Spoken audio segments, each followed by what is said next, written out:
everybody. Welcome to this week's edition of Let's Talk Teens with Dr. Keela. And of course, I am your host, Dr. Keela, board certified family practitioner, speaker, and award-winning author.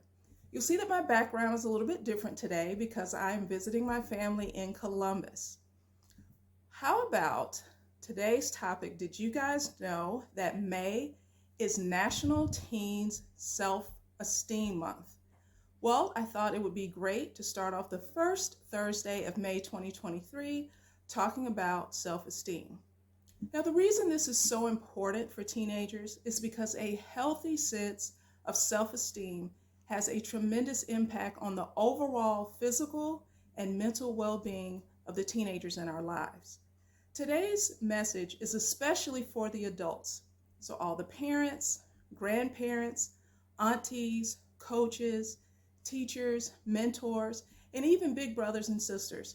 This is for you and how you can help raise the self-esteem of the teenagers who are in your sphere of influence. And I want to talk about 3 ways for doing that. Now, first and foremost, self-esteem is defined as confidence and satisfaction with oneself. So how do we build that in the young people in our lives? Number 1, step 1, is avoiding the negative self-talk. We have the tendency to be quick to criticize and slow to praise. Well, we need to do the opposite. Be quicker to praise and slower to criticize. We can counter the negative self-talk with positive affirmations. Number 2 is communication. Communication is vital. This can be done with a regular phone call, a video chat, or even spending some one-on-one time together with the teenagers in our sphere of influence. Now, communicating isn't just us as the adults asking them what's going on and how are they feeling. It's also active listening. Teenagers want to have a voice.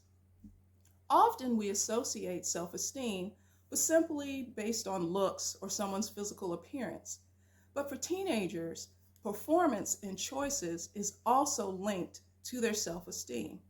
So for example, there's a lot of pressure to perform well in school and get those good grades. Also, when it comes to making a choice, say there's a teenager who's a senior and they're trying to make a decision about whether to go to a traditional 4-year college or university or maybe a junior college.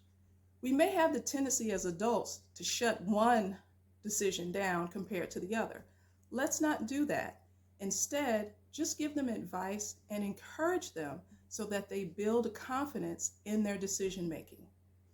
And third, and this is a 2-parter, celebrate the wins and reframe any losses as learning opportunities. So we should celebrate wins whether they're big or small, right? We tend to celebrate graduations or earning hundreds of thousands of dollars in scholarship funds, but also we need to celebrate the small wins, like doing our affirmations every day. Now, what about when a teenager experiences a loss? Maybe they messed up on a piano recital, or they didn't get the grade that they expected. Rather than being down on them or not recognizing when they're being really down on themselves, let's talk to them about the loss and reframe it as an opportunity to learn so that they can get even better.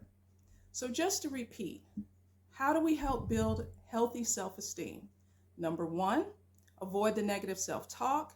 2, communicate. And 3, celebrate the wins and reframe losses as learning opportunities.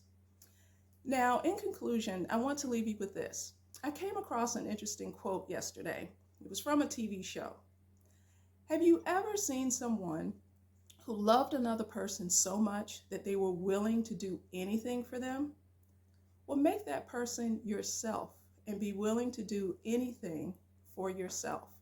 Be willing to do what it takes to raise your self-esteem. This concludes this week's edition of Let's Talk Teens with Dr. Keela. I'll see you all next week. Bye now.